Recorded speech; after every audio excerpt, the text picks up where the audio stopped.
ਖੇਤ ਮਿਆਲਾਂ ਉੱਚੀਆਂ, ਘਰ ਉੱਚਾ ਨਿਰਣੋ। ਖੇਤ ਦਾ ਮਤਲਬ ਪੈਲੀ ਵਿੱਚ, ਮਿਆਲਾਂ ਦਾ ਮਤਲਬ ਹੁੰਦਾ ਹੈ ਵੱਟਾਂ, ਘਰ ਉੱਚਾ ਦਾ ਮਤਲਬ ਉੱਚਾ ਘਰ ਯਾਨੀ ਬੱਦਲ, ਤੇ ਨਿਰਣੋ ਦਾ ਮਤਲਬ ਹੈਗਾ ਨਿਰਣਾ ਕਰਨਾ, ਫੈਸਲਾ ਕਰਨਾ। ਜਿਵੇਂ ਬੱਦਲ ਜਦੋਂ ਆਉਂਦੇ ਨੇ, ਬਰਸਾਤੀ ਮੌਸਮ, ਤਾਂ ਜੋ ਕਿਸਾਨ ਹੈ ਉਹ ਆਪਣੀ ਪੈਲੀ ਦੀਆਂ ਵੱਟਾਂ ਉੱਚੀਆਂ ਕਰ ਦਿੰਦਾ ਹੈ, ਜਿਸ ਕਰਕੇ ਬਰਸਾਤ ਦਾ ਪਾਣੀ ਪੈਲੀ ਦੇ ਅੰਦਰ ਰੁਕ ਸਕੇ ਔਰ ਉਸ ਪਾਣੀ ਦਾ ਲਾਭ ਲਿਆ ਜਾ ਸਕੇ ਔਰ ਪੈਲੀ ਦੇ ਵਿੱਚ ਰੋੜ ਨਾ ਪੈਣ, ਤੇ ਦੂਜੇ ਨੰਬਰ ਤੇ ਫਸਲ ਨੂੰ ਪੂਰਾ ਪਾਣੀ ਮਿਲ ਸਕੇ ਔਰ ਪੈਲੀ ਜਿਹੜੀ ਹੈ ਉਹ ਪਾਣੀ ਦੇ ਨਾਲ ਪੂਰੀ ਭਰ ਸਕੇ। ਇਸ ਲਈ ਕਿਸਾਨ ਆਪਣੀਆਂ ਵੱਟਾਂ ਮਜ਼ਬੂਤ ਕਰ ਦਿੰਦੇ ਨੇ ਬੱਦਲਾਂ ਨੂੰ ਵੇਖ ਕੇ। ਅਗਲਾ ਬਚਨ ਗੁਰੂ ਜੀ ਕਰਦੇ ਨੇ, ਮਹਿਲ ਭਗਤੀ ਘਰ ਸਰੈ, ਸੱਜਣ ਪਾਹੁਣਿਓ। ਮਹਿਲ ਘਰ ਦਾ ਮਤਲਬ ਜਿਸ ਜੀਵ ਇਸਤਰੀ ਦੇ ਘਰ ਵਿੱਚ, ਕਿਉਂਕਿ ਘਰ ਦੇ ਰਾਰੇ ਨਾਲ ਸਿਹਾਰੀ ਹੈ ਘਰ ਵਿੱਚ। ਮਹਿਲ ਘਰ ਦਾ ਮਤਲਬ ਇਸਤਰੀ ਦੇ ਘਰ ਵਿੱਚ, ਜੀਵ ਇਸਤਰੀ ਦੇ ਘਰ ਵਿੱਚ। ਸਰੈ ਦਾ ਮਤਲਬ ਬਣੀ ਹੋਈ ਹੈ, ਫੱਬੀ ਹੋਈ ਹੈ। ਸੱਜਣ ਪਾਹੁਣਿਓ, ਸੱਜਣ ਦਾ ਮਤਲਬ ਸੱਜਣ, ਪਾਹੁਣੇ ਦਾ ਮਤਲਬ ਪ੍ਰਾਹੁਣਾ, ਪ੍ਰਭੂ। ਤਾਂ ਗੁਰੂ ਪਾਤਸ਼ਾਹ ਜੀ ਕਹਿੰਦੇ ਨੇ, ਤਿਵੇਂ ਜਿਸ ਹਿਰਦੇ ਇਸਤਰੀ ਦੇ ਹਿਰਦੇ ਵਿੱਚ ਪ੍ਰੇਮ ਦਾ ਉਛਾਲਾ ਆਉਂਦਾ ਹੈ, ਉਸ ਹਿਰਦੇ ਘਰ ਦੇ ਅੰਦਰ ਪ੍ਰਭੂ ਆਣ ਕੇ ਟਿਕਦਾ ਹੈ। ਹੁਣ ਇੱਥੇ ਦੋ ਮਿਸਾਲਾਂ ਦਿੱਤੀਆਂ ਨੇ। ਇੱਕ ਮਿਸਾਲ ਤਾਂ ਦਿੱਤੀ ਹੈ ਕਿ ਜਦੋਂ ਬੱਦਲ ਬਣਦਾ ਹੈ ਤਾਂ ਕਿਸਾਨ ਜੋ ਹੈ ਆਪਣੀ ਪੈਲੀ ਦੀਆਂ ਵੱਟਾਂ ਉੱਚੀਆਂ ਕਰਦਾ ਹੈ, ਜਿਸ ਕਰਕੇ ਉੱਥੇ ਪਾਣੀ ਰੁਕਦਾ ਹੈ, ਯਾਨੀ ਪਾਣੀ ਉਹਨਾਂ ਪੈਲੀਆਂ ਦੇ ਵਿੱਚ ਰੁਕੇਗਾ ਜਿਨ੍ਹਾਂ ਦੀਆਂ ਵੱਟਾਂ ਉੱਚੀਆਂ ਔਰ ਮਜ਼ਬੂਤ ਨੇ। ਦੂਜੀ ਗੱਲ ਮਿਸਾਲ ਦਿੱਤੀ ਹੈ ਪ੍ਰਾਹੁਣੇ ਦੀ। ਹੁਣ ਪ੍ਰਾਹੁਣੇ ਤੇ ਆਮ ਘਰਾਂ ਵਿੱਚ ਆਉਂਦੇ ਨੇ, ਕਈਆਂ ਵਿੱਚ ਘੱਟ, ਕਈਆਂ ਵਿੱਚ ਵੱਧ। ਔਰ ਪ੍ਰਾਹੁਣੇ ਕਿਹਨਾਂ ਦੇ ਘਰ ਵਿੱਚ ਆਉਂਦੇ ਨੇ ਜਾਂ ਕਿਹਨਾਂ ਦੇ ਘਰ ਵਿੱਚ ਰੁਕਦੇ ਨੇ? ਜਿਸ ਘਰ ਦੇ ਅੰਦਰ ਜੋ ਇਸਤਰੀ ਹੈ ਉਹ ਭਗਤੀ ਭਾਵ ਵਾਲੀ ਹੈ, ਜਿਹਦਾ ਸੁਭਾਅ ਚੰਗਾ ਹੈ, ਜਾਂ ਘਰ ਦੇ ਮਾਲਕ ਦਾ ਸੁਭਾਅ ਚੰਗਾ ਹੈ, ਮਿਲਵਰਤਨ ਚੰਗਾ ਹੈ। ਜੇ ਮਿਲਵਰਤਨ ਚੰਗਾ ਹੈ ਤਾਂ ਉਸ ਘਰ ਦੇ ਅੰਦਰ ਹੀ ਪ੍ਰਾਹੁਣੇ ਆਉਣਗੇ ਵੀ ਔਰ ਠਹਿਰਨਗੇ ਵੀ। ਤੇ ਜੇ ਘਰ ਦੀ ਮਾਲਕਣ ਜਾਂ ਘਰ ਦੇ ਮਾਲਕ ਦਾ ਸੁਭਾਅ ਠੀਕ ਨਹੀਂ, ਮਿਲਵਰਤਨ ਠੀਕ ਨਹੀਂ, ਉੱਥੇ ਆਏ ਗਏ ਦੀ ਕਦਰ ਨਹੀਂ ਹੈ, ਤਾਂ ਉਸ ਘਰ ਦੇ ਅੰਦਰ ਕੋਈ ਪ੍ਰਾਹੁਣਾ ਮਹਿਮਾਨ ਆਏਗਾ ਨਹੀਂ। ਜੇ ਆਏਗਾ ਵੀ ਤਾਂ ਉਹ ਚਲਾ ਜਾਏਗਾ, ਰੁਕੇਗਾ ਨਹੀਂ। ਰੁਕੇਗਾ ਉੱਥੇ ਜਿੱਥੇ ਉਹਨੂੰ ਪਿਆਰ ਮੁਹੱਬਤ ਮਿਲੇਗਾ। ਹੁਣ ਇਹ ਦੋ ਮਿਸਾਲਾਂ ਲੈ ਕੇ ਸਾਨੂੰ ਸਮਝਾਇਆ ਜਾ ਰਿਹਾ ਹੈ ਕਿ ਜੋ ਪ੍ਰਭੂ ਹੈ ਉਹ ਵੀ ਉਸ ਘਰ ਦੇ ਅੰਦਰ ਹੀ ਰੁਕੇਗਾ ਜਿੱਥੇ ਸ਼ਰਧਾ ਹੋਏਗੀ, ਜਿੱਥੇ ਪਿਆਰ ਹੋਏਗਾ, ਜਿੱਥੇ ਤਾਂਘ ਹੋਏਗੀ, ਜਿੱਥੇ ਵਿਸ਼ਵਾਸ ਹੋਏਗਾ। ਹੁਣ ਜੇ ਸਾਡੇ ਮਨ ਦੀਆਂ ਵੱਟਾਂ ਹੀ ਉੱਚੀਆਂ ਨਹੀਂ ਪਿਆਰ ਦੀਆਂ, ਸਾਡੇ ਅੰਦਰ ਪਿਆਰ ਮੁਹੱਬਤ ਨਹੀਂ ਹੈ ਰੱਬੀ ਗੁਣਾਂ ਵਾਸਤੇ, ਤਾਂ ਫਿਰ ਸਾਡੇ ਅੰਦਰ ਉਹ ਗੁਣ ਠਹਿਰ ਨਹੀਂ ਸਕਣਗੇ। ਰੱਬ ਸਾਡੇ ਹਿਰਦੇ ਦੇ ਅੰਦਰ ਟਿਕ ਨਹੀਂ ਪਾਏਗਾ। ਟਿਕੇਗਾ ਉਹਨਾਂ ਦੇ ਹਿਰਦੇ ਵਿੱਚ ਜਿਨ੍ਹਾਂ ਦੇ ਹਿਰਦੇ ਵਿੱਚ ਪਿਆਰ ਹੋਏਗਾ, ਪਿਆਰ ਦੀਆਂ ਵੱਟਾਂ ਉੱਚੀਆਂ ਹੋਣਗੀਆਂ। ਇਹ ਗੱਲ ਨੂੰ ਥੋੜਾ ਜਿਹਾ ਆਸਾਨੀ ਨਾਲ ਸਮਝ ਲੈਣਾ। ਜੋ ਰੱਬ ਹੈ ਉਹਦੇ ਅੰਦਰ ਸਿਰਫ ਗੁਣ ਨੇ, ਗੁਣਾਂ ਦਾ ਮੁਜੱਸਮਾ ਹੈ ਪ੍ਰਭੂ। ਗੁਣ ਨਿਧਾਨ ਭਗਤਨ ਕੋ ਬਰਤਨ। ਹੁਣ ਅਗਲੀ ਗੱਲ ਆਪਾਂ ਸਮਝੀਏ ਕਿ ਸੱਚ ਕਿਹਦੇ ਹਿਰਦੇ ਵਿੱਚ ਟਿਕੇਗਾ? ਸੱਚ ਕਿਹਦੇ ਹਿਰਦੇ ਵਿੱਚ, ਕਿਹਦੇ ਮਨ, ਕਿਹਦੇ ਮਸਤਕ ਜਾਂ ਕਿਹਦੀ ਸੋਚ ਦੇ ਅੰਦਰ ਟਿਕੇਗਾ?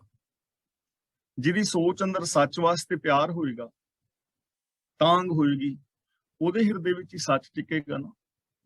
ਤੇ ਜਿਹਦੀ ਸੋਚ ਅੰਦਰ ਸੱਚ ਬੋਲਣ ਲਈ ਪਿਆਰ ਹੀ ਨਹੀਂ, ਤਾਂਘ ਨਹੀਂ, ਉੱਥੇ ਸੱਚ ਨੇ ਕਿੱਥੇ ਆਉਣਾ ਤੇ ਕਿੱਥੇ ਟਿਕਣਾ?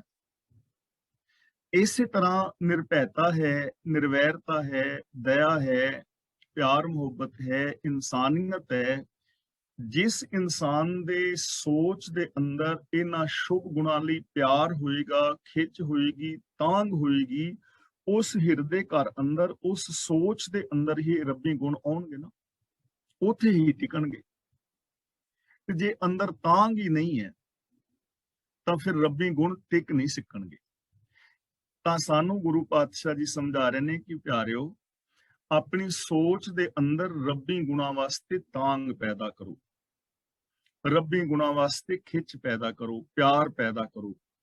ਰੱਬੀ ਗੁਣਾਂ ਲਈ, ਰੱਬੀ ਰਜ਼ਾ ਵਿੱਚ ਤੁਰਨ ਵਾਸਤੇ ਜੇ ਤੁਹਾਡੀ ਜ਼ਿੰਦਗੀ ਵਿੱਚ ਖਿੱਚ ਹੋਏਗੀ, ਪਿਆਰ ਹੋਏਗਾ, ਤਾਂ ਹੀ ਇਹ ਗੁਣ ਤੁਹਾਡੇ ਹਿਰਦੇ ਵਿੱਚ ਟਿਕਣਗੇ, ਤਾਂ ਹੀ ਰੱਬ ਪ੍ਰਾਹੁਣਾ ਬਣ ਕੇ ਤੁਹਾਡੇ ਘਰ ਦੇ ਅੰਦਰ ਆ ਟਿਕੇਗਾ। ਬਰਸਣਾ ਤਾਂ ਬਰਸ ਘਨਾ, ਬਹੁੜ ਬਰਸਹਿ ਕਾਹੇ। ਘਨਾ ਦਾ ਮਤਲਬ ਜ਼ਿਆਦਾ ਵੀ ਹੁੰਦਾ ਹੈ, ਪਰ ਇੱਥੇ ਘਨ ਦਾ ਮਤਲਬ ਹੈ ਬੱਦਲ। ਬਰਸਣਾ ਤਾਂ ਮਤਲਬ ਵਸਣਾ, ਬਰਸ ਦਾ ਮਤਲਬ ਵਸ, ਬਹੁੜ ਦਾ ਮਤਲਬ ਮੁੜ ਕੇ, ਸਮਾਂ ਵਿਹਾਜਣ ਤੇ, ਫੇਰ ਕਾਹੇ ਦਾ ਮਤਲਬ ਕਾਹਦੇ ਲਈ। ਹੁਣ ਆਕਾਸ਼ ਦੇ ਵਿੱਚ ਬੱਦਲ ਬਣਿਆ ਹੋਵੇ, ਇਸ ਮੌਸਮ ਵੀ ਹੋਵੇ ਤੇ ਬੱਦਲ ਉਸ ਮੌਸਮ ਦੇ ਵਿੱਚ ਵਸੇ ਨਾ, ਟਾਈਮ ਨਾਲ ਨਾ ਵਸੇ, ਫਸਲ ਬੀਜਣ ਦਾ ਸਮਾਂ ਨਿਕਲ ਜਾਏ ਤੇ ਉਸ ਤੋਂ ਬਾਅਦ ਵਿੱਚ ਬਰਸਾਤ ਹੋਵੇ, ਤਾਂ ਫਿਰ ਉਹਦਾ ਲਾਭ ਨਹੀਂ ਨਾ ਹੋਏਗਾ, ਕਿਉਂਕਿ ਹੁਣ ਉੱਥੇ ਫਸਲ ਪੈਦਾ ਨਹੀਂ ਹੋ ਪਾਏਗੀ। ਦੂਜੀ ਗੱਲ, ਜੇ ਕਿਸੇ ਕਿਸਾਨ ਨੇ ਫਸਲ ਬੀਜੀ ਹੈ, ਪਾਣੀ ਦੀ ਜ਼ਰੂਰਤ ਹੈ ਔਰ ਬੱਦਲ ਬਣਿਆ ਹੋਇਆ ਹੈ, ਲੇਕਿਨ ਬੱਦਲ ਬਰਸਦਾ ਨਹੀਂ, ਬੱਦਲ ਬਣਿਆ ਤੇ ਫਿਰ ਉੱਡ ਗਏ, ਬੱਦਲ ਆਏ ਤੇ ਉੱਡ ਗਏ, ਬਰਸੇ ਨਹੀਂ, ਤੇ ਫਸਲ ਗਈ ਸੁੱਕ। ਤੇ ਜਦੋਂ ਫਸਲ ਸੁੱਕ ਜਾਏ, ਬਰਬਾਦ ਹੋ ਜਾਏ, ਤੇ ਫਿਰ ਬੱਦਲ ਬਰਸਣ ਦਾ ਉਸ ਫਸਲ ਨੂੰ ਕੋਈ ਲਾਭ ਨਹੀਂ, ਕਿਉਂਕਿ ਫਸਲ ਸੁੱਕ ਚੁੱਕੀ ਹੈ, ਸਮੇਂ ਨਾਲ ਬਰਸਣਾ ਚਾਹੀਦਾ।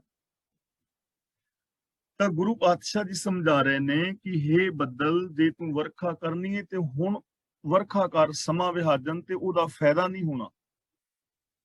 ਤਾਂ ਗੁਰੂ ਪਾਤਸ਼ਾਹ ਜੀ ਪ੍ਰਭੂ ਨੂੰ ਕਹਿ ਰਹੇ ਨੇ ਕਿ ਹੇ ਪ੍ਰਭੂ, ਜੇ ਮਿਲਣਾ ਹੈ ਤੇ ਹੁਣ ਮਿਲ। ਫਿਰ ਜਦੋਂ ਮੈਂ ਆਤਮਕ ਮੌਤ ਤੇ ਮਰ ਹੀ ਗਿਆ, ਫਿਰ ਕਾਹਦੇ ਲਈ ਮਿਲਣਾ? ਫਿਰ ਤਾਂ ਮਿਲਾਪ ਹੀ ਨਹੀਂ ਹੋਣਾ, ਜਦੋਂ ਮੌਤ ਹੀ ਹੋ ਗਈ। ਜਿਵੇਂ ਪਾਵਨ ਬਾਣੀ ਦੇ ਅੰਦਰ ਬਚਨ ਕੀਤਾ ਹੈ ਨਾ, ਬੂੜ ਮੂਏ ਨੌਕਾ ਮਿਲੇ ਕਹੋ ਕਾਹੇ ਚੜਾਓ। ਜਦੋਂ ਕੋਈ ਬੰਦਾ ਨਦੀ ਦੇ ਵਿੱਚ ਡੁੱਬ ਰਿਹਾ ਹੈ ਔਰ ਉਹ ਪੁਕਾਰ ਕਰੇ ਕਿ ਮੈਨੂੰ ਬਚਾਓ ਬਚਾਓ, ਉਦੋਂ ਤਾਂ ਉਹਨੂੰ ਕੋਈ ਬਚਾਏ ਨਾ, ਤੇ ਜਦੋਂ ਡੁੱਬ ਕੇ ਮਰ ਜਾਏ, ਉਹਦੀ ਲਾਸ਼ ਨੂੰ ਫਿਰ ਭਾਵੇਂ ਕਿਸ਼ਤੀਆਂ ਵਿੱਚ ਧਰੀ ਫਿਰੋ, ਜਹਾਜ਼ ਵਿੱਚ ਧਰੀ ਫਿਰੋ, ਉਹਦਾ ਫਾਇਦਾ ਨਹੀਂ ਨਾ, ਹੁਣ ਤੇ ਮਰ ਹੀ ਗਿਆ ਹੈ। ਸਾਨੂੰ ਆਮ ਕਿਹਾ ਜਾਂਦਾ ਹੈ ਕਿ ਤੁਹਾਨੂੰ ਮੁਕਤੀ ਮਰਨ ਤੋਂ ਬਾਅਦ ਮਿਲੇਗੀ, ਜਦੋਂ ਮਰਾਂਗੇ ਤੇ ਮਰਨ ਤੋਂ ਬਾਅਦ ਮੁਕਤੀ ਮਿਲੇਗੀ, ਮਰਨ ਤੋਂ ਬਾਅਦ ਸਵਰਗ ਮਿਲੇਗਾ, ਮਰਨ ਤੋਂ ਬਾਅਦ ਜੰਨਤ ਮਿਲੇਗੀ, 72 ਹੂਰਾਂ ਮਿਲਣਗੀਆਂ, ਉੱਥੇ ਸ਼ਹਿਦ ਦੀਆਂ ਨਦੀਆਂ ਵਗ ਰਹੀਆਂ ਨੇ, ਅੰਗੂਰਾਂ ਦੀ ਸ਼ਰਾਬ ਦੀਆਂ ਨਦੀਆਂ ਵਗ ਰਹੀਆਂ ਨੇ, ਉੱਥੇ ਬੇਮੌਸਮੇ ਫਲ ਨੇ, 36 ਕਿਸਮ ਦੇ ਫਲ ਫਰੂਟ ਨੇ, 36 ਕਿਸਮ ਦੇ ਖਾਣੇ ਨੇ, ਤੇ ਹੁਣ ਭੁੱਖੇ ਮਰ ਰਹੇ ਆ। ਹੁਣ ਜ਼ਿੰਦਗੀ ਦੇ ਅੰਦਰ ਕਲੇਸ਼ ਬਣਿਆ ਹੋਇਆ ਹੈ, ਹੁਣ ਮੈਂ ਦੁਖੀ ਔਰ ਪਰੇਸ਼ਾਨ ਹਾਂ, ਤੇ ਮਰਨ ਤੋਂ ਬਾਅਦ ਵਾਲੇ ਸਵਰਗ ਦਾ ਮੈਂ ਕੀ ਕਰਨਾ? ਮਰਨ ਤੋਂ ਬਾਅਦ ਵਾਲੀ ਮੁਕਤੀ ਦਾ ਮੈਂ ਕੀ ਕਰਨਾ? ਮੈਨੂੰ ਤੇ ਮੁਕਤੀ ਹੁਣ ਚਾਹੀਦੀ। ਮੂਏ ਹੋਏ ਜੋ ਮੁਕਤ ਦੇਹੋਗੇ, ਮੁਕਤ ਨਾ ਜਾਣੈ ਕੋਈ ਲਾ। ਭਗਤ ਨਾਮਦੇਵ ਕਹਿੰਦੇ ਨੇ, ਹੇ ਪ੍ਰਭੂ, ਮਰਨ ਤੋਂ ਬਾਅਦ ਜੇ ਮੈਨੂੰ ਮੁਕਤੀ ਦੇਂਗਾ ਤੇ ਉਸ ਮੁਕਤੀ ਨੂੰ ਕੌਣ ਜਾਣਦਾ ਕਿ ਮੈਨੂੰ ਮਿਲੀ ਹੈ ਕਿ ਨਹੀਂ ਮਿਲੀ, ਮੁਕਤ ਹੋਇਆ ਕਿ ਨਹੀਂ ਮਿਲਿਆ ਹੋਇਆ। ਇਸ ਲਈ ਮੈਨੂੰ ਹੁਣ ਮੁਕਤ ਕਰ, ਮੈਨੂੰ ਹੁਣ ਜ਼ਰੂਰਤ ਹੈ, ਹੁਣ ਮਿਲ। ਤਾਂ ਗੁਰੂ ਪਾਤਸ਼ਾਹ ਜੀ ਸਾਨੂੰ ਇਹ ਸਮਝਾ ਰਹੇ ਨੇ ਕਿ ਪਿਆਰਿਓ, ਪ੍ਰਭੂ ਦੇ ਨਾਲ ਹੁਣ ਮਿਲੋ, ਗੁਰੂ ਦੇ ਚਰਨਾਂ ਵਿੱਚ ਹੁਣ ਅਰਦਾਸ ਕਰੋ ਕਿ ਸਤਿਗੁਰੂ ਮੈਨੂੰ ਗਿਆਨ ਦੀ ਦਾਤ ਦੇ, ਗੁਰੂ ਦੇ ਦੱਸੇ ਰਾਹਾਂ ਤੇ ਹੁਣ ਕਰੋ, ਸਮਾਂ ਹੈ। ਜੇ ਸਮਾਂ ਨਿਕਲ ਗਿਆ ਤੇ ਫਿਰ ਉਹਦਾ ਲਾਭ ਕੀ ਹੋਣਾ? ਕੁਝ ਵੀ ਨਹੀਂ, ਜਦੋਂ ਆਤਮਿਕ ਮੌਤ ਤੇ ਮਰ ਹੀ ਗਏ। ਤਾਂ ਇਹ ਸਤਿਗੁਰੂ, ਨਾਮ ਦੀ ਵਰਖਾ ਕਰਨੀ ਹੈ ਤਾਂ ਹੁਣ ਵਰਖਾ ਕਰ, ਮੇਰੀ ਉਮਰ ਵਿਹਾ ਜਾਣ ਤੇ ਫਿਰ ਕਾਹਦੇ ਲਈ ਵਰਖਾ ਕਰੇਗਾ? ਭਾਵ ਉਹਦਾ ਫਿਰ ਲਾਭ ਨਹੀਂ ਹੋਣਾ ਜੇ ਸਮਾਂ ਨਿਕਲ ਜਾਏ। ਅੱਜ ਸਾਡੇ ਕੋਲ ਸਮਾਂ ਹੈ, ਤਾਂ ਅੱਜ ਜੇ ਅਸੀਂ ਖੁਸ਼ ਨਹੀਂ, ਪ੍ਰਸੰਨ ਨਹੀਂ, ਅੱਜ ਜੇ ਅਸੀਂ ਸ਼ੁਭ ਗੁਣਾਂ ਦੇ ਨਾਲ ਨਹੀਂ ਜੁੜੇ, ਤੇ ਜਦੋਂ ਇਹ ਅੱਜ ਬੀਤ ਗਿਆ, ਇਹ ਕੱਲ ਬਣ ਗਿਆ, ਤਾਂ ਫਿਰ ਤਾਂ ਸਾਡੇ ਪੱਲੇ ਪਛਤਾਵਾ ਰਹਿ ਜਾਣਾ। ਤਾਂ ਇੱਥੇ ਸਾਨੂੰ ਕਿਹਾ ਜਾ ਰਿਹਾ ਹੈ ਕਿ ਹਰ ਸਮੇਂ ਨੂੰ ਯੂਜ਼ ਚੰਗੀ ਤਰ੍ਹਾਂ ਕਰੋ, ਇੱਕ ਪਲ ਵੀ ਆਪਣੀ ਜ਼ਿੰਦਗੀ ਦਾ ਵਿਅਰਥ ਨਾ ਕਰਵਾਓ, ਕਿਉਂਕਿ ਜਿਹੜਾ ਪਲ ਬੀਤ ਗਿਆ, ਉਸ ਪਲ ਨੇ ਮੁੜ ਕੇ ਤੁਹਾਡੇ ਹੱਥ ਨਹੀਂ ਆਉਣਾ। ਨਾਨਕ ਤਿਨ ਬਲਿਹਾਰਣੈ, ਜਿਨ ਗੁਰਮੁਖ ਪਾਇਆ ਮਨ ਮਾਹੇ। ਗੁਰਮੁਖ ਦਾ ਮਤਲਬ ਗੁਰੂ ਦੇ ਰਾਹੀਂ, ਤਿੰਨ ਬਲਿਹਾਰਣੇ ਦਾ ਮਤਲਬ ਮੈਂ ਉਹਨਾਂ ਤੋਂ ਸਦਕੇ ਜਾਂਦਾ ਹਾਂ, ਪਾਇਆ ਮਨ ਮਾਹੇ ਦਾ ਮਤਲਬ ਜਿਨ੍ਹਾਂ ਨੇ ਹਿਰਦੇ ਵਿੱਚ ਹੀ ਪ੍ਰਭੂ ਨੂੰ ਪਾ ਲਿਆ, ਪਾ ਲਿਆ ਦਾ ਮਤਲਬ ਲੱਭ ਲਿਆ। ਮੈਂ ਸਦਕੇ ਹਾਂ ਉਹਨਾਂ ਤੋਂ ਜਿਨ੍ਹਾਂ ਇਨਸਾਨਾਂ ਨੇ ਗੁਰੂ ਦੇ ਜ਼ਰੀਏ, ਗੁਰੂ ਦੀ ਸ਼ਰਨ ਵਿੱਚ ਪੈ ਕੇ, ਗੁਰੂ ਦੇ ਦੱਸੇ ਰਾਹ ਤੇ ਚੱਲ ਕੇ ਆਪਣੇ ਹਿਰਦੇ ਵਿੱਚੋਂ ਹੀ ਪ੍ਰਭੂ ਨੂੰ ਪਾ ਲਿਆ, ਪ੍ਰਭੂ ਨੂੰ ਲੱਭ ਲਿਆ, ਪ੍ਰਭੂ ਨੂੰ ਪ੍ਰਗਟ ਕਰ ਲਿਆ। ਉਹਨਾਂ ਤੋਂ ਕੁਰਬਾਨ ਜਾ ਰਹੇ ਨੇ। ਤਾਂ ਇਹਦਾ ਮਤਲਬ ਹਰ ਇਨਸਾਨ ਦੇ ਅੰਦਰ ਇਹ ਪੋਸਿਬਿਲਿਟੀ ਹੈ, ਸੰਭਾਵਨਾ ਹੈ ਕਿ ਹਰ ਇਨਸਾਨ ਗੁਰੂ ਦੀ ਮੱਤ ਦਾ ਧਾਰਨੀ ਹੋ ਕੇ ਆਪਣੀ ਸੋਚ ਦੇ ਅੰਦਰੋਂ ਜਦੋਂ ਵੀ ਚਾਹੇ ਉਦੋਂ ਉਹ ਸ਼ੁਭ ਗੁਣਾਂ ਨੂੰ ਪ੍ਰਗਟ ਕਰ ਸਕਦਾ ਹੈ, ਰੱਬ ਨੂੰ ਪ੍ਰਗਟ ਕਰ ਸਕਦਾ ਹੈ। ਰੱਬ ਤੁਹਾਡੇ ਅੰਦਰ ਗੁਣ ਸਰੂਪ ਦੇ ਅੰਦਰ ਹਰ ਵਕਤ ਮੌਜੂਦ ਹੈ। ਜਦੋਂ ਮਰਜ਼ੀ ਤੁਸੀਂ ਸੱਚ ਬੋਲਣਾ ਸ਼ੁਰੂ ਕਰ ਦਿਓ, ਜਦੋਂ ਮਰਜ਼ੀ ਦਇਆ ਕਰਨੀ ਸ਼ੁਰੂ ਕਰੋ, ਪਿਆਰ ਦੇ ਨਾਲ ਰਹਿਣਾ ਸ਼ੁਰੂ ਕਰੋ, ਨਿਰਭੈਤਾ ਨਿਰਵੈਰਤਾ ਵਾਲੀ ਜ਼ਿੰਦਗੀ ਸ਼ੁਰੂ ਕਰੋ। ਕੋਈ ਸਮਾਂ ਥੋੜੀ ਕਿ ਇਸ ਸਮੇਂ ਨਹੀਂ ਹੋ ਸਕਦਾ, ਹੁਣ ਤੇ ਦੁਪਹਿਰ ਹੋ ਗਈ, ਹੁਣ ਸੱਚ ਥੋੜੀ ਬੋਲਿਆ ਜਾ ਸਕਦਾ ਹੈ, ਜਾਂ ਹੁਣ ਤੇ ਸ਼ਾਮ ਪੈ ਗਈ ਹੈ, ਇਸ ਟਾਈਮ ਕੋਈ ਸੇਵਾ ਥੋੜੀ ਹੋ ਸਕਦੀ ਹੈ। ਯਾਨੀ ਕਹਿਣ ਤੋਂ ਮੁਰਾਦ ਇਹ ਹੈ ਕਿ ਜ਼ਿੰਦਗੀ ਦੇ ਅੰਦਰ ਹਰ ਸਮੇਂ ਬੰਦਾ ਸ਼ੁਭ ਗੁਣਾਂ ਵਾਲੀ ਜ਼ਿੰਦਗੀ ਜੀ ਸਕਦਾ ਹੈ, ਆਪਣੇ ਅੰਦਰੋਂ ਪ੍ਰਭੂ ਨੂੰ ਪ੍ਰਗਟ ਕਰ ਸਕਦਾ ਹੈ, ਗੁਣਾਂ ਨੂੰ ਪ੍ਰਗਟ ਕਰ ਸਕਦਾ ਹੈ। ਤਾਂ ਗੁਰੂ ਜੀ ਕਹਿ ਰਹੇ ਨੇ, ਮੈਂ ਉਹਨਾਂ ਤੋਂ ਵਾਰਨੇ ਸਦਕੇ ਹਾਂ ਜਿਨ੍ਹਾਂ ਨੇ ਗੁਰੂ ਦੇ ਦੱਸੇ ਰਾਹਾਂ ਤੇ ਚੱਲ ਕੇ ਆਪਣੇ ਮਨ ਦੇ ਅੰਦਰੋਂ ਪ੍ਰਭੂ ਨੂੰ ਪ੍ਰਗਟ ਕਰ ਲਿਆ ਹੈ। ਤਾਂ ਸਾਨੂੰ ਗੁਰੂ ਦੇ ਦੱਸੇ ਰਾਹਾਂ ਤੇ ਚੱਲ ਕੇ ਆਪਣੀ ਜ਼ਿੰਦਗੀ ਦੇ ਅੰਦਰ ਸ਼ੁਭ ਗੁਣਾਂ ਨੂੰ ਪ੍ਰਗਟ ਕਰਨਾ ਚਾਹੀਦਾ ਹੈ, ਔਰ ਐਸੀ ਜ਼ਿੰਦਗੀ ਸਾਨੂੰ ਜੀਣੀ ਚਾਹੀਦੀ ਹੈ। ਮਹਿਲਾ ਤੀਜਾ, ਮਿੱਠਾ ਸੋ ਜੋ ਭਾਵਦਾ, ਸੱਜਣ ਸੋ ਜੇ ਰਾਸ। ਇਹਨੂੰ ਭਾਵਦਾ ਨਹੀਂ ਪੜਨਾ, ਭਾਵਦਾ। ਮਿੱਠਾ ਦਾ ਮਤਲਬ ਪਿਆਰਾ,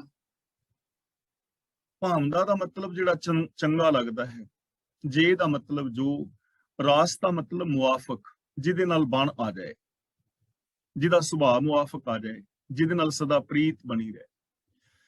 ਤਾਂ ਗੁਰੂ ਜੀ ਕਹਿੰਦੇ ਨੇ ਵੀ ਅਸਲ ਮਿੱਠਾ ਪਦਾਰਥ, ਅਸਲ ਪਿਆਰਾ ਪਦਾਰਥ ਉਹ ਹੈ ਜੋ ਮਨ ਨੂੰ ਚੰਗਾ ਲੱਗੇ, ਜੋ ਸਾਨੂੰ ਚੰਗਾ ਲੱਗੇ ਨਾ। ਅਸਲੀ ਮਿੱਠਾ ਪਦਾਰਥ ਉਹ ਹੈ, ਅਸਲੀ ਪਿਆਰਾ ਪਦਾਰਥ ਉਹ ਹੈ ਜੋ ਸਾਡੇ ਮਨ ਨੂੰ ਚੰਗਾ ਲੱਗੇ। ਹੁਣ ਕੋਈ ਬੰਦਾ ਹੈ, ਉਹਨੂੰ ਹਰੀਆਂ ਮਿਰਚਾਂ ਖਾਣੀਆਂ ਚੰਗੀਆਂ ਲੱਗਦੀਆਂ ਨੇ, ਤੇ ਕਿਸੇ ਨੂੰ ਖੰਡ ਖਾਣੀ ਚੰਗੀ ਲੱਗਦੀ। ਹੁਣ ਜਿਹਨੂੰ ਹਰੀਆਂ ਮਿਰਚਾਂ ਪਸੰਦ ਨੇ, ਚੰਗੀਆਂ ਲੱਗਦੀਆਂ ਨੇ, ਉਹਦੇ ਵਾਸਤੇ ਤਾਂ ਹਰੀਆਂ ਮਿਰਚਾਂ ਹੀ ਚੰਗੀਆਂ ਨੇ ਨਾ, ਉਹਦੇ ਵਾਸਤੇ ਠੀਕ ਨੇ ਉਹ, ਕਿਉਂਕਿ ਉਹਨੂੰ ਚੰਗੀਆਂ ਲੱਗ ਰਹੀਆਂ ਨੇ। ਇਸੇ ਤਰ੍ਹਾਂ ਗੁਰੂ ਜੀ ਕਹਿੰਦੇ ਨੇ, ਜਿਵੇਂ ਜਿਹੜਾ ਪਦਾਰਥ ਸਾਨੂੰ ਚੰਗਾ ਲੱਗਦਾ ਹੈ, ਉਹ ਪਦਾਰਥ ਹੀ ਸਾਡੇ ਵਾਸਤੇ ਕੀਮਤੀ ਹੁੰਦਾ ਹੈ, ਉਹ ਪਿਆਰਾ ਲੱਗਦਾ ਹੈ, ਜਿਹੜਾ ਸਾਡੇ ਮਨ ਨੂੰ ਭਾਉਂਦਾ ਹੈ। ਇਹ ਆਮ ਗੱਲ ਹੈ। ਤੇ ਸੱਜਣ ਵੀ ਉਹੀ ਹੈ ਜਿਹਦੇ ਨਾਲ ਬਣ ਆ ਜਾਏ। ਹੁਣ ਜਿਸ ਸੱਜਣ ਦੇ ਨਾਲ ਬਣ ਨਹੀਂ, ਜਿਸ ਬੰਦੇ ਦਾ ਸੁਭਾਅ ਜਾਂ ਮਿਲਵਰਤਨ ਇਮਾਨਦਾਰੀ ਵਾਲਾ ਨਹੀਂ ਹੈ, ਜੋ ਵਿਸ਼ਵਾਸ ਦਾ ਪਾਤਰ ਨਹੀਂ, ਜਿਸ ਬੰਦੇ ਤੇ ਸਾਨੂੰ ਵਿਸ਼ਵਾਸ ਨਹੀਂ ਹੈ, ਨਾ ਉਹਦੇ ਕਰੈਕਟਰ ਤੇ, ਨਾ ਉਹਦੇ ਬਿਹੇਵੀਅਰ ਤੇ, ਨਾ ਉਹਦੇ ਲੈਣ ਦੇਣ ਤੇ, ਤਾਂ ਕੀ ਉਸ ਸੱਜਣ ਦੇ ਨਾਲ ਸਾਡੀ ਨਿਭ ਸਕਦੀ ਹੈ, ਜਾਂ ਉਹ ਸੱਜਣ ਸਾਨੂੰ ਚੰਗਾ ਲੱਗ ਸਕਦਾ ਹੈ? ਬਿਲਕੁਲ ਵੀ ਨਹੀਂ। ਸੱਜਣ ਉਹ ਹੀ ਹੈ ਨਾ ਜਿਹਦੇ ਉੱਤੇ ਵਿਸ਼ਵਾਸ ਹੈ, ਜਿਹਦੇ ਨਾਲ ਪਿਆਰ ਹੈ, ਜਿਹਦਾ ਸੁਭਾਅ ਚੰਗਾ ਹੈ, ਜਿਹਦਾ ਕਰੈਕਟਰ ਚੰਗਾ ਹੈ, ਜਿਹਦਾ ਲੈਣ ਦੇਣ ਚੰਗਾ ਹੈ, ਜੋ ਸਾਡੇ ਸੁੱਖ ਦੁੱਖ ਦੇ ਅੰਦਰ ਸ਼ਾਮਲ ਹੁੰਦਾ ਹੈ। ਸੱਜਣ ਉਹ ਹੀ ਹੈ, ਉਹਨੂੰ ਹੀ ਅਸੀਂ ਚੰਗਾ ਸੱਜਣ ਕਹਿ ਸਕਦੇ ਹਾਂ।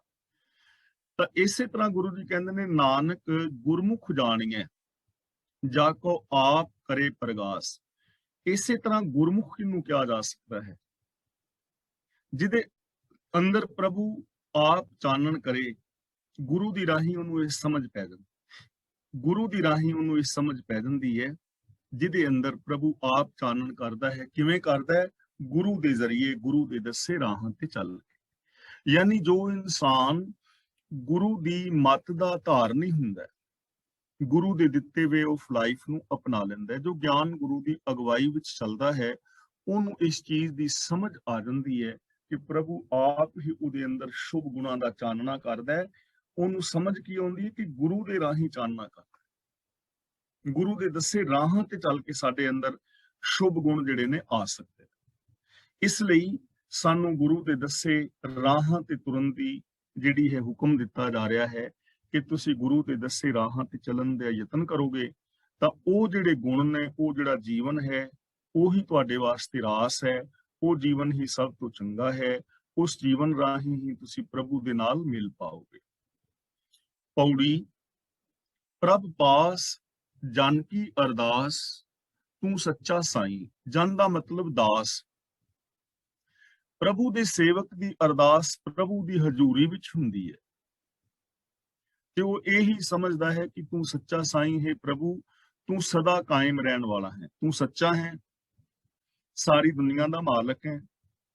ਸੱਚੇ ਦਾ ਮਤਲਬ ਤੇਰੇ ਅੰਦਰ ਕੋਈ ਉਕਾਈ ਨਹੀਂ ਹੈ, ਤੇਰੀ ਇਸ ਕਾਇਨਾਤ ਦੇ ਅੰਦਰ ਕਿਸੇ ਚੀਜ਼ ਵਿੱਚ ਕੋਈ ਉਕਾਈ ਨਹੀਂ। ਇਹ ਸਾਰਾ ਸੰਸਾਰ ਉਕਾਈ ਤੋਂ ਰਹਿਤ ਹੈ। ਸੱਚੇ ਤੇਰੇ ਖੰਡ, ਸੱਚੇ ਬ੍ਰਹਿਮੰਡ, ਸੱਚੇ ਤੇਰੇ ਲੋਕ, ਸੱਚੇ ਆਕਾਰ, ਸੱਚੇ ਤੇਰੇ ਕਰਨੇ, ਸਰਬ ਵਿਚਾਰ। यानी तेरी हर शय सच्ची है, उकाई तो रहत है, तू आप उकाई तो रहत है, तू बिल्कुल सच्चा है, तू सदा है और सदा थिर है, अविनाशी है। यही प्रभु दे प्यारे दी अरदास हुंदी है कि तू सच्चा है, तू सब दा मालक। हुण ये अरदास करन दा अगला जिहड़ा भाव है वो ये है कि प्रभु दे सेवक दे मन दे अंदर ये है कि मैं तेरा दास हाँ, मैं तेरे हुक्म दे अंदर तुरन वाला हाँ। जदों तू सच्चा है ਤਾਂ ਮੈਨੂੰ ਵੀ ਸੱਚਾ ਹੋਣਾ ਪੈਣਾ ਹੈ। ਤੇਰੇ ਦੱਸੇ ਰਾਹਾਂ ਤੇ ਚੱਲ ਕੇ ਮੈਂ ਵੀ ਸੱਚਾ ਹੋ ਸਕਦਾ ਹਾਂ। ਮੇਰੀ ਜ਼ਿੰਦਗੀ ਚੋਂ ਹੀ ਉਕਾਈਆਂ ਨਿਕਲ ਸਕਦੀਆਂ ਨੇ। ਤੂੰ ਰਖਵਾਲਾ ਸਦਾ ਸਦਾ ਹੋਂ ਤੁਧ ਧਿਆਈ। ਇਹਨੂੰ ਹਉ ਨਹੀਂ ਪੜਨਾ, ਹਉ ਪੜਨਾ ਹੈ। ਹਉ ਪੜੋਗੇ ਤੇ ਉਹਦਾ ਮਤਲਬ ਹੋ ਜਾਏਗਾ ਹੋ। ਜੋ ਤੁਮ ਮੋਕੋ ਦੂਰ ਕਹਿਤ ਹਉ ਦਾ ਮਤਲਬ ਕਹਿੰਦੇ ਹੋ, ਪਰ ਇੱਥੇ ਹਉ ਦਾ ਮਤਲਬ ਹੈ ਮੈਂ।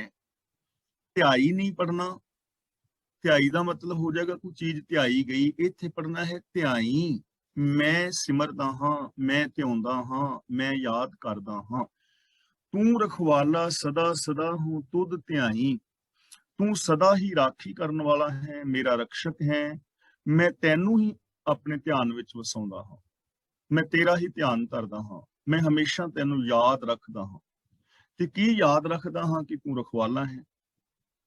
ਹੁਣ ਇਹ ਚੀਜ਼ ਆਪਣੇ ਮਨ ਦੇ ਅੰਦਰ ਯਾਦ ਰੱਖਣੀ ਹੈ। ਰੱਬ ਨੂੰ ਹਮੇਸ਼ਾ ਯਾਦ ਰੱਖਣਾ ਹੈ, ਯਾਦ ਦੇ ਵਿੱਚ। ਤੇ ਜਿਹੜੇ ਨੂੰ ਰੱਬ ਯਾਦ ਹੋਏਗਾ ਨਾ, ਉਹਨੂੰ ਰੱਬੀ ਗੁਣ ਯਾਦ ਹੋਣਗੇ। ਤੇ ਜਿਹਦੀ ਯਾਦ ਦੇ ਅੰਦਰ ਰੱਬ ਹੈ ਜਾਂ ਰੱਬੀ ਗੁਣ ਨੇ, ਉਹ ਰੱਬੀ ਗੁਣ ਜਾਂ ਰੱਬ ਦੀ ਰਜ਼ਾ, ਉਹੀ ਰਖਵਾਲਾ ਹੈ। ਆਤਮਿਕ ਜੀਵਨ ਦੀ ਰਾਖੀ ਕਰੇਗਾ। ਕਿਵੇਂ ਰਾਖੀ ਕਰੇਗਾ? ਜਿਨ੍ਹਾਂ ਦੀ ਯਾਦ ਦੇ ਅੰਦਰ ਸੱਚ ਹੈ ਨਾ, ਤਾਂ ਜੇ ਕਿਤੇ ਝੂਠ ਬੋਲਣ ਦਾ ਮੌਕਾ ਬਣੇਗਾ ਤੇ ਸੱਚ ਉਹਨਾਂ ਦੀ ਰਾਖੀ ਕਰੇਗਾ। ਉਹ ਝੂਠ ਬੋਲਣਗੇ ਹੀ ਨਹੀਂ, ਕਿਉਂਕਿ ਹਿਰਦੇ ਅੰਦਰ, ਸੋਚ ਦੇ ਅੰਦਰ ਸੱਚ ਵਸਿਆ ਹੋਇਆ ਹੈ।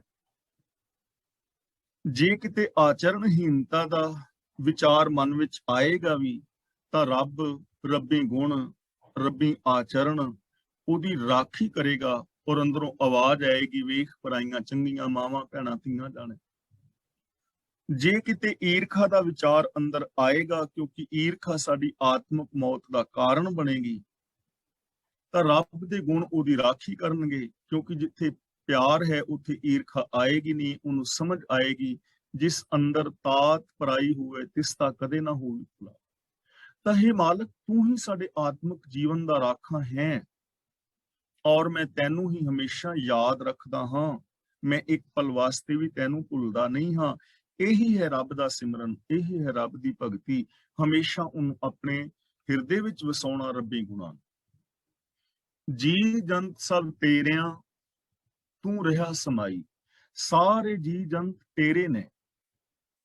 ਤੂੰ ਰਿਹਾ ਸਮਾਈ ਦਾ ਮਤਲਬ ਤੂੰ ਇਹਨਾਂ ਸਾਰਿਆਂ ਦੇ ਅੰਦਰ ਸਮਾਇਆ ਹੋਇਆ ਹੈ।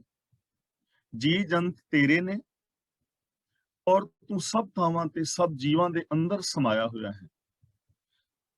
ਹੁਣ ਇਹ ਚੀਜ਼ ਯਾਦ ਰੱਖਣੀ ਹੈ ਕਿ ਸਾਰੇ ਜੀ ਜੰਤ ਰੱਬ ਦੇ ਨੇ ਔਰ ਰੱਬ ਸਾਰਿਆਂ ਦੇ ਅੰਦਰ ਸਮਾਇਆ ਹੋਇਆ ਹੈ।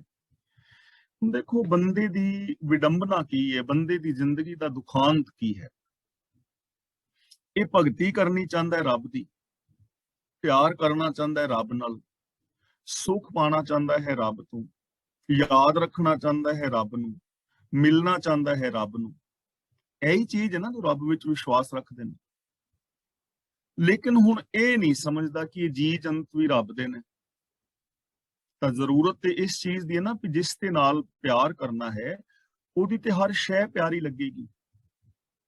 ਹੁਣ ਸਾਡੇ ਬੱਚਿਆਂ ਨਾਲ ਸਾਡਾ ਪਿਆਰ ਹੈ ਨਾ, ਤੇ ਬੱਚਿਆਂ ਨਾਲ ਪਿਆਰ ਹੈ ਤੇ ਥੋੜੀ ਵੀ ਬੱਚਿਆਂ ਦੀਆਂ ਕਿਤਾਬਾਂ ਅਸੀਂ ਪਾੜ ਦੇਈਏ। ਕਿਤਾਬਾਂ ਨਾਲ ਸਾਡਾ ਪਿਆਰ ਥੋੜਾ, ਪਿਆਰ ਤੇ ਬੱਚਿਆਂ ਨਾਲ ਤੇ ਕਿਤਾਬਾਂ ਪਾੜ ਤੋਂ ਬੱਚਿਆਂ ਦੀ। ਬੱਚਿਆਂ ਦੇ ਸਾਈਕਲ ਨਾਲ ਥੋੜੀ ਪਿਆਰ ਹੈ, ਬੱਚਿਆਂ ਦੇ ਸਾਈਕਲ ਨੂੰ ਪੈਂਚਰ ਕਰ ਦਿਓ, ਉਹਨਾਂ ਦੀ ਕਾਰ ਦੇ ਸ਼ੀਸ਼ੇ ਭੰਨ ਦਿਓ, ਉਹਨਾਂ ਦੇ ਬਸ ਤੇ ਬੈਗ ਫਾੜ ਦਿਓ। ਐਵੇਂ ਥੋੜੀ ਬੰਦਾ ਕਰੇਗਾ। ਬੱਚਿਆਂ ਨਾਲ ਪਿਆਰ ਹੈ ਤਾਂ ਬੱਚਿਆਂ ਦੀ ਹਰ ਸ਼ੈ ਪਿਆਰੀ ਲੱਗੇਗੀ, ਉਹਨਾਂ ਦੀ ਜੁੱਤੀ ਤੱਕ ਪਿਆਰੀ ਲੱਗੇਗੀ। ਉਹਨੂੰ ਮਾਪੇ ਸਾਂਭ ਕੇ ਰੱਖਦੇ ਨੇ ਨਾ, ਕਿਉਂਕਿ ਜਿਹਦੇ ਨਾਲ ਪਿਆਰ ਹੈ ਉਹਦੀ ਹਰ ਸ਼ੈ ਪਿਆਰੀ ਹੁੰਦੀ ਹੈ। ਤੇ ਜੇ ਕੋਈ ਤੁਹਾਡੇ ਬੱਚਿਆਂ ਦੇ ਨਾਲ ਈਰਖਾ ਕਰੇ, ਤੁਹਾਡਾ ਕਿਸੇ ਬੰਦੇ ਨਾਲ ਪਿਆਰ ਹੋਵੇ ਤੇ ਉਹ ਬੰਦਾ ਤੁਹਾਡੇ ਬੱਚਿਆਂ ਨੂੰ ਕੁੱਟੇ ਮਾਰੇ, ਉਹਨਾਂ ਦਾ ਨੁਕਸਾਨ ਕਰੇ, ਤੇ ਕੀ ਉਸ ਬੰਦੇ ਨੂੰ ਤੁਸੀਂ ਆਪਣਾ ਸੱਜਣ ਪਿਆਰਾ ਸਮਝੋਗੇ, ਉਹਦੇ ਨਾਲ ਪਿਆਰ ਕਰੋਗੇ? ਨਹੀਂ ਨਾ। ਤਾਂ ਆਹ ਸਾਰੇ ਜੀਅ ਜੰਤ ਰੱਬ ਦੇ ਨੇ, ਤੇ ਅਸੀਂ ਰੱਬ ਦਾ ਪਿਆਰ ਪਾਣਾ ਚਾਹੁੰਦੇ ਹਾਂ, ਤੇ ਰੱਬ ਦੀ ਜੀਆਂ ਜਨਤਾਂ ਨਾਲ ਅਸੀਂ ਈਰਖਾ ਕਰੀਏ, ਰੱਬ ਦੇ ਬੱਚਿਆਂ ਤੋਂ ਅਸੀਂ ਰਿਸ਼ਵਤ ਲਈਏ, ਰੱਬ ਦੇ ਬੱਚਿਆਂ ਨਾਲ ਅਸੀਂ ਵਿਭਚਾਰ ਕਮਾਈਏ, ਠੱਗੀਆਂ ਮਾਰੀਏ, ਡੁਪਲੀਕੇਟ ਦਵਾਈਆਂ ਰੱਬ ਦੇ ਬੱਚਿਆਂ ਨੂੰ ਵੇਚੀਏ, ਰੱਬ ਦੇ ਬੱਚਿਆਂ ਦਾ ਸਿਰ ਪਾੜੀਏ, ਰੱਬ ਦੇ ਬੱਚਿਆਂ ਦੀਆਂ ਪੱਗਾਂ ਹਿਲਾਈਏ, ਰੱਬ ਦੇ ਬੱਚਿਆਂ ਨਾਲ ਈਰਖਾ ਦਵੇਸ਼ ਕਰੀਏ, ਤਾਂ ਕੀ ਐਵੇਂ ਕਰਕੇ ਸਾਨੂੰ ਰੱਬ ਦਾ ਪਿਆਰ ਮਿਲ ਸਕਦਾ ਹੈ? ਕਿਸੇ ਨੂੰ ਵੀ। ਸਾਰੇ ਵਿੱਚ ਆ ਗਏ ਨਾ, ਹਿੰਦੂ, ਮੁਸਲਮਾਨ, ਸਿੱਖ ਆਦਿ। ਰੱਬ ਦਾ ਪਿਆਰ ਕੀ ਸਾਨੂੰ ਮਿਲ ਸਕਦਾ ਹੈ? ਕਿ ਰੱਬ ਸਾਡੇ ਨਾਲੋਂ ਵੀ ਗਿਆ ਗਵਾਚਿਆ ਹੈ? ਸਾਡੇ ਬੱਚਿਆਂ ਨੂੰ ਜੇ ਕੋਈ ਦੁਖੀ ਕਰੇ ਤਾਂ ਅਸੀਂ ਉਹਨੂੰ ਤੇ ਘਰ ਵੀ ਨਹੀਂ ਵੜਨ ਦਿਆਂਗੇ। ਤੇ ਰੱਬ ਐਵੇਂ ਥੋੜੀ ਕਿ ਰੱਬ ਦੇ ਬੱਚਿਆਂ ਦੇ ਸਿਰ ਪਾੜਨ ਵਾਲੇ ਨੂੰ ਕਹੇ, ਪਿਆਓ ਮੈਂ ਤੁਹਾਨੂੰ ਖੀਰ ਕੜਾ ਖਵਾਵਾਂਗਾ ਵੀ ਤੁਸੀਂ ਮੇਰੇ ਨਿਆਣਿਆਂ ਦਾ ਸਿਰ ਪਾੜਿਆ। ਪਹਿਲੀ ਗੱਲ ਕਿ ਸਾਰੇ ਜੀ ਜੰਤ ਤੇਰੇ ਨੇ, ਤੇ ਇਹਨਾਂ ਜੀ ਜਨਤਾਂ ਦੇ ਨਾਲ ਵੀ ਫਿਰ ਅਸਾਂ ਪਿਆਰ ਕਰਨਾ ਹੈ। ਤੇ ਦੂਜੀ ਗੱਲ ਕਹਿੰਦੇ ਨੇ, ਤੂੰ ਰਿਹਾ ਸਮਾਈ, ਤੂੰ ਇਹਨਾਂ ਜੀਵਾਂ ਦੇ ਵਿੱਚ, ਆਪਣੇ ਜੀਆਂ ਦੇ ਅੰਦਰ ਸਮਾਇਆ ਹੋਇਆ ਹੈ, ਇਹਨਾਂ ਤੋਂ ਬਾਹਰ ਨਹੀਂ ਹੈ। ਇਹਨਾਂ ਦੇ ਵਿੱਚੋਂ ਰੱਬ ਨੂੰ ਵੇਖਣਾ ਹੈ। ਜੀ ਜੰਤ ਰੱਬ ਦੇ ਨੇ, ਪਹਿਲੀ ਗੱਲ। ਦੂਜੀ ਗੱਲ, ਤੂੰ ਰਿਹਾ ਸਮਾਈ, ਤੂੰ ਇਹਨਾਂ ਆਪਣੇ ਜੀਆਂ ਦੇ ਅੰਦਰ ਸਮਾਇਆ ਹੋਇਆ ਹੈ, ਇਹਨਾਂ ਤੋਂ ਬਾਹਰ ਨਹੀਂ ਹੈ। ਉੱਤੇ ਸੱਚਖੰਡ ਵਿੱਚ ਨਹੀਂ ਬੈਠਾ ਹੋਇਆ, ਉੱਤੇ ਸਵਰਗ ਵਿੱਚ ਨਹੀਂ ਬੈਠਾ, ਜੰਨਤ ਵਿੱਚ ਨਹੀਂ ਬੈਠਾ, ਕਿਤੇ ਵੱਖਰਾ ਬੈਕੁੰਠ ਧਾਮ ਬਣਾ ਕੇ ਤੇਰਾ ਵੱਖਰਾ ਦਰਬਾਰ ਨਹੀਂ, ਇਹਨਾਂ ਜੀਵ ਜਨਤਾਂ ਦੇ ਵਿੱਚ ਸਮਾਇਆ ਹੋਇਆ ਹੈ। ਬਸ ਆਹ ਗੱਲ ਬੰਦੇ ਦੀ ਸਮਝ ਵਿੱਚ ਆ ਨਹੀਂ ਰਹੀ। ਜੇ ਸਮਝ ਵਿੱਚ ਆ ਜਾਏ ਤਾਂ ਫਿਰ ਇੰਪਲੀਮੈਂਟ ਕਰੇ, ਤੇ ਇਹਨਾਂ ਜੀਆਂ ਦੇ ਵਿੱਚ ਰੱਬ ਨੂੰ ਵੇਖੇ। ਤੁਸੀਂ ਮੇਰੇ ਵਿੱਚ, ਮੈਂ ਤੁਹਾਡੇ ਵਿੱਚ, ਇੱਕ ਦੂਜੇ ਵਿੱਚ ਰੱਬ ਨੂੰ ਵੇਖੀਏ, ਰੱਬ ਵਰਗਾ ਵਿਹਾਰ ਕਰੀਏ, ਤੇ ਸਾਡੇ ਸਾਰੇ ਮਸਲੇ ਹੱਲ ਹੋ ਜਾਣਗੇ। ਤਾਂ ਗੁਰੂ ਪਾਤਸ਼ਾਹ ਜੀ ਅਸਲ ਦੇ ਅੰਦਰ ਬੰਦੇ ਦੀ ਸੋਚ ਨੂੰ ਇੰਨੀ ਉੱਚੀ ਚੁੱਕਣਾ ਚਾਹੁੰਦੇ ਨੇ ਕਿ ਇੰਨੀ ਘਟੀਆ ਸੋਚ ਹੈ ਬੰਦੇ ਦੀ, ਨੀਵੀਂ ਸੋਚ ਹੈ, ਉਹ ਇੰਨੀ ਮਹਾਨ ਹੋ ਜਾਏ ਕਿ ਬੰਦਾ ਰੱਬ ਵਰਗਾ ਹੋ ਕੇ ਜੀ ਸਕੇ, ਰੱਬ ਵਰਗਾ ਪਿਆਰ ਸਤਿਕਾਰ ਦੂਜਿਆਂ ਦੇ ਨਾਲ ਕਰ ਸਕੇ। ਜੋ ਦਾਸ ਤੇਰੇ ਕੀ ਨਿੰਦਾ ਕਰੇ ਤਿਸ ਮਾਰ ਪਚਾਈ। ਮਾਰ ਪਚਾਈ ਦਾ ਮਤਲਬ ਮਾਰ ਕੇ ਨਾਸ ਕਰ ਦਿੰਦਾ ਹੈ। ਜੋ ਮਨੁੱਖ ਤੇਰੇ ਦਾਸ ਦੀ ਨਿੰਦਿਆ ਕਰਦਾ ਹੈ, ਉਹਨੂੰ ਤੂੰ ਮਾਰ ਕੇ ਖੁਆਰ ਕਰਦਾ ਹੈ। ਹੁਣ ਮਾਰ ਕੇ ਖੁਆਰ ਕਰਨ ਦਾ ਮਤਲਬ ਇਹ ਨਹੀਂ ਕਿ ਜੇ ਰੱਬ ਦੇ ਦਾਸ ਦੀ ਕੋਈ ਨਿੰਦਿਆ ਕਰੇ ਤੇ ਰੱਬ ਆਣ ਕੇ ਉਹਦਾ ਡੰਡਾ ਮਾਰ ਕੇ ਲੱਤ ਤੋੜ ਦਿੰਦਾ, ਜਾਂ ਉਹਦਾ ਐਕਸੀਡੈਂਟ ਕਰ ਦਿੰਦਾ, ਜਾਂ ਉਹਦਾ ਸਿਰ ਪਾੜ ਦਿੰਦਾ। ਮਾਰਨ ਦਾ ਮਤਲਬ ਇਹ ਨਹੀਂ ਹੈ, ਖੁਆਰ ਕਰਨ ਦਾ ਮਤਲਬ ਇਹ ਨਹੀਂ ਹੈ। ਖੁਆਰ ਕਰਨ ਦਾ ਮਤਲਬ ਹੈ ਕਿ ਉਸ ਦੀ ਜ਼ਿੰਦਗੀ ਦੇ ਅੰਦਰ ਦੁੱਖ ਪੈਦਾ ਹੋ ਜਾਂਦੇ ਨੇ, ਵਿਕਾਰ ਪੈਦਾ ਹੋ ਜਾਂਦੇ ਨੇ, ਉਹ ਬੰਦਾ ਆਤਮਕ ਮੌਤੇ ਮਰ ਜਾਂਦਾ ਹੈ, ਔਰ ਸਾਰੀ ਜ਼ਿੰਦਗੀ ਖੁਆਰ ਹੁੰਦਾ ਰਹਿੰਦਾ ਹੈ, ਦੁਖੀ ਹੁੰਦਾ ਰਹਿੰਦਾ ਹੈ। ਹੁਣ ਦਾਸ ਦੀ ਨਿੰਦਿਆ ਦਾ ਮਤਲਬ ਕੀ ਹੈ? ਕਿ ਇੱਕ ਬੰਦਾ ਹੈ, ਰੱਬੀ ਰਾਹਾਂ ਤੇ ਚੱਲ ਰਿਹਾ ਹੈ, ਮਨ ਵਚਨ ਕਰਮ ਕਰਕੇ ਸੱਚਾ ਹੈ, ਇਨਸਾਨੀਅਤ ਦੇ ਨਾਲ ਪਿਆਰ ਕਰਦਾ ਹੈ, ਉਹਦੇ ਅੰਦਰ ਦਇਆ ਭਾਵਨਾ ਹੈ, ਤੇ ਦੂਜਾ ਬੰਦਾ ਹੈ ਉਹਦੇ ਨਾਲ ਈਰਖਾ ਕਰਦਾ ਹੈ, ਉਹਦੇ ਰਾਹਾਂ ਵਿੱਚ ਰੋੜੇ ਅਟਕਾਉਂਦਾ ਹੈ, ਉਹਦੇ ਖਿਲਾਫ ਬੋਲਦਾ ਹੈ। ਮਤਲਬ ਕਿ ਉਹ ਚੰਗੇ ਕੰਮ ਕਰਦਾ ਨਹੀਂ, ਮਾੜੇ ਕੰਮ ਕਰਦਾ ਹੈ, ਉਹਦੇ ਵਿਰੋਧ ਵਿੱਚ ਹੈ, ਸੱਚ ਨਹੀਂ ਬੋਲਦਾ, ਝੂਠ ਬੋਲਦਾ ਹੈ, ਈਰਖਾ ਕਰਦਾ ਹੈ, ਵਿਕਾਰ ਕਮਾਉਂਦਾ ਹੈ, ਤਾਂ ਕਿ ਐਸਾ ਬੰਦਾ ਸੁਖੀ ਰਹਿ ਸਕਦਾ ਹੈ? ਆਤਮਕ ਮੌਤ ਤੇ ਮਰੇਗਾ ਨਾ ਉਹ ਬੰਦਾ, ਜਿਹੜਾ ਚੰਗੇ ਭਲੇ ਬੰਦੇ ਦੀ ਨਿੰਦਿਆ ਕਰੇਗਾ। 2 ਮਿੰਟ ਵਾਸਤੇ ਜਿਵੇਂ ਮੈਂ ਆਮ ਜ਼ਿਆਦਾ ਗੱਲ ਭਗਤ ਪੂਰਨ ਸਿੰਘ ਜੀ ਦੀ ਕਰਦਾ ਹੁੰਦਾ, ਹੁਣ ਜੇ ਕੋਈ ਬੰਦਾ ਭਗਤ ਪੂਰਨ ਸਿੰਘ ਜੀ ਦੇ ਖਿਲਾਫ ਬੋਲੇ ਕਿ ਉਹਨੇ ਤੇ ਯਾਰ ਇਹ ਕੰਮ ਠੀਕ ਨਹੀਂ ਕੀਤਾ ਪਿੰਗਲਵਾੜਾ ਬਣਾ ਕੇ, ਉਹ ਤੇ ਪੈਸੇ ਖਾ ਗਿਆ ਜੀ, ਉਹ ਤੇ ਇਹ ਜੀ, ਤੇ ਉਸ ਬੰਦੇ ਨੂੰ ਤੁਸੀਂ ਕੀ ਸਮਝੋਗੇ? ਕਿ ਐਸੇ ਬੰਦੇ ਦਾ ਕੋਈ ਸਤਿਕਾਰ ਕਰੇਗਾ? ਇੱਕ ਵੀ ਨਹੀਂ ਸਤਿਕਾਰ ਕਰੇਗਾ, ਕਿਉਂਕਿ ਉਹ ਬੰਦਾ ਬੋਲ ਹੀ ਉਹਦੇ ਖਿਲਾਫ ਰਿਹਾ ਨਾ, ਕਿ ਜਿਸ ਦੇ ਅੰਦਰ ਕੋਈ ਦੋਸ਼ ਹੀ ਨਹੀਂ। ਜੇ ਹੁਣ ਕੋਈ ਭਾਈ ਲਾਲੋ ਦੇ ਖਿਲਾਫ ਬੋਲੇ, ਜੇ ਕੋਈ ਭਾਈ ਲਾਲੋ ਦੇ ਖਿਲਾਫ ਬੋਲੇ, ਤਾਂ ਉਹਨੂੰ ਕੀ ਸਮਝੋਗੇ ਤੁਸੀਂ ਉਸ ਬੰਦੇ ਨੂੰ? ਕਿ ਉਹ ਬੰਦਾ ਚੰਗਾ ਹੋਏਗਾ? ਸਵਾਲ ਹੀ ਨਹੀਂ ਨਾ ਪੈਦਾ ਹੁੰਦਾ। ਤਾਂ ਜੋ ਤੇਰੇ ਪਿਆਰਿਆਂ ਦੀ ਨਿੰਦਿਆ ਕਰਦਾ ਹੈ, ਭਾਵ ਤੇਰੇ ਪਿਆਰਿਆਂ ਦੇ ਖਿਲਾਫ ਬੋਲਦਾ ਹੈ, ਵਿਰੋਧ ਵਿੱਚ ਜਾਂਦਾ ਹੈ, ਉਹ ਇਨਸਾਨ ਆਤਮਕ ਮੌਤ ਤੇ ਮਰ ਜਾਂਦਾ ਹੈ, ਔਰ ਉਹ ਖੁਆਰ ਹੁੰਦਾ ਹੈ। ਚਿੰਤਾ ਛੱਡ ਅਚਿੰਤ ਰਹੋ, ਨਾਨਕ ਲਗ ਪਾਈ। ਇਹਨੂੰ ਪਾਈ ਨਹੀਂ ਪੜਨਾ, ਪਾਈ। ਪਾਈ ਦਾ ਮਤਲਬ ਪੈਰਾਂ ਤੇ। हे नानक तू ही चिंता छड़ दे और बेफिक्र हो जा। और नानक लग पाई दा मतलब प्रभु दे चरना ते लग, कि तू भी प्रभु दी चरनी लग, दुनिया वाली चिंता छड़ के बेफिक्र हो जा। यानी इस गल तो बेफिक्र हो जा कि तेरी कोई निंदा करेगा या तेरी सिफत सलाह करेगा। क्योंकि ਜਿਹੜਾ ਇਨਸਾਨ ਐਸੇ ਫਿਕਰਾਂ ਦੇ ਵਿੱਚ ਪਿਆ ਰਹਿੰਦਾ ਨਾ ਵੀ ਲੋਕ ਕੀ ਕਹਿਣਗੇ, ਲੋਕ ਕੀ ਕਹਿਣਗੇ, ਉਹ ਕੁਝ ਨਹੀਂ ਕਰ ਸਕਦਾ। ਆਮ ਇੱਕ ਕਹਾਵਤ ਹੈ ਨਾ, सबसे बड़ा रोग क्या कहेंगे लोग। ਮਾਪੇ ਵੀ ਕਹਿੰਦੇ ਨੇ ਕੁਝ ਕਰ ਲੋ ਚੱਜ ਦਾ ਕੰਮ, ਚਾਰ ਬੰਦੇ ਕੀ ਆਖਣਗੇ।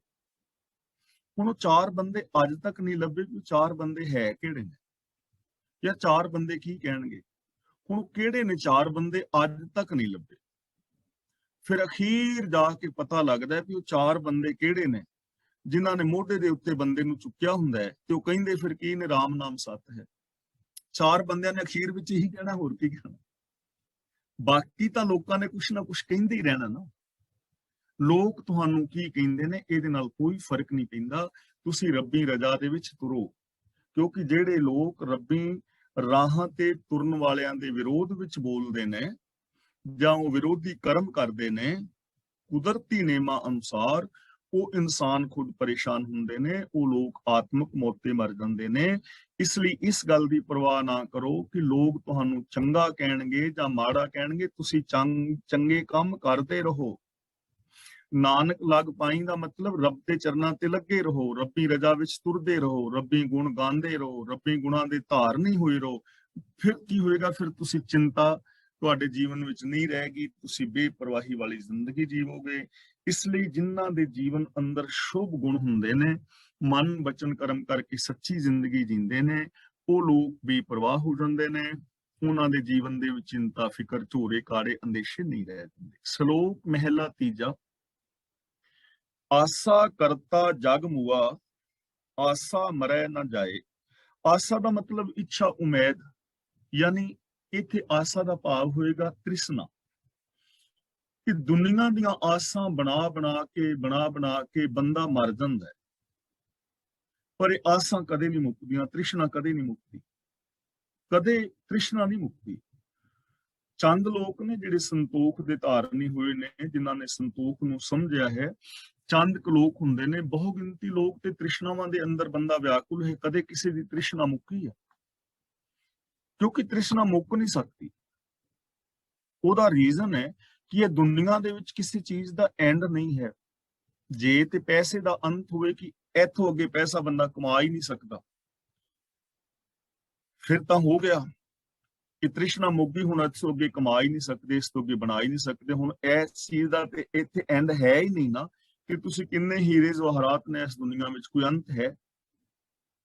ਹੁਣ ਲੋਕ ਮੰਗਲ ਗ੍ਰਹਿ ਤੇ ਕਲੋਨੀਆਂ ਬਣਾਉਣ ਦੀ ਤਿਆਰੀ ਕਰ ਰਹੇ ਨੇ ਨਾ, ਤੇ ਮੰਗਲ ਤੇ ਆ ਪਿੱਛੇ ਪਲਾਟ ਵੇਚਣ ਦੀ ਗੱਲ ਹੋਈ ਸੀ, ਪਲਾਟ ਵੇਚੇ ਜਾ ਰਹੇ ਨੇ।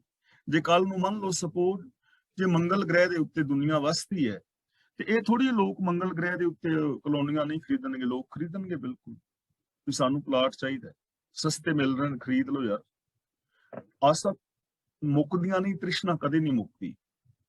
ਆਸਾ ਮਰੇ ਨਾ ਜਾਏ, ਨਾ ਤ੍ਰਿਸ਼ਨਾ ਮੁੱਕਦੀ ਹੈ ਨਾ ਜਾਂਦੀ ਹੈ। ਭਾਵ ਕਿ ਕਦੇ ਵੀ ਸੱਚ ਨੂੰ ਛੱਡ ਕੇ, ਜੇ ਅਸੀਂ ਸੱਚ ਨੂੰ ਛੱਡ ਦਈਏ ਤਾਂ ਆਸਾਵਾਂ ਤ੍ਰਿਸ਼ਨਾਵਾਂ ਕਦੇ ਵੀ ਨਹੀਂ ਮੁੱਕਦੀਆਂ, ਬੰਦਾ ਹੀ ਮੁੱਕ ਜਾਂਦਾ ਹੈ। ਨਾਨਕ ਆਸਾਂ ਪੂਰੀਆਂ ਸੱਚੇ ਸਿਉ ਚਿੱਤ ਲਾਏ। ਗੁਰੂ ਸਾਹਿਬ ਕਹਿੰਦੇ ਨੇ ਜੇ ਸੱਚੇ ਪ੍ਰਭੂ ਦੇ ਨਾਲ ਚਿੱਤ ਜੋੜ ਲਿਆ ਜਾਏ ਨਾ, ਰੱਬੀ ਰਜ਼ਾ ਨੂੰ ਸਮਝ ਲਿਆ ਜਾਏ, ਜ਼ਿੰਦਗੀ ਦੀ ਅਸਲੀਅਤ ਨੂੰ ਜਾਣ ਲਿਆ ਜਾਏ, ਰੱਬੀ ਗੁਣਾਂ ਦੇ ਨਾਲ ਜੇਕਰ ਬੰਦੇ ਦਾ ਚਿੱਤ ਲੱਗ ਜਾਏ, ਤਾਂ ਫਿਰ ਇਹ ਆਸਾਂ ਪੂਰੀਆਂ ਹੋ ਜਾਂਦੀਆਂ ਨੇ। ਆਸਾਂ ਪੂਰੀਆਂ ਦਾ ਮਤਲਬ ਮੁੱਕ ਜਾਂਦੀਆਂ। ਇੱਥੇ ਪੂਰੀਆਂ ਦਾ ਮਤਲਬ ਇਹ ਨਹੀਂ ਕਿ ਜੇ ਅਸੀਂ ਕਾਰ ਮੰਗਨੇ ਆ ਤੇ ਕਾਰ ਮਿਲ ਜਾਂਦੀ, ਕੋਠੀ ਮੰਗਨੇ ਆ ਤੇ ਕੋਠੀ ਮਿਲ ਜਾਂਦੀ।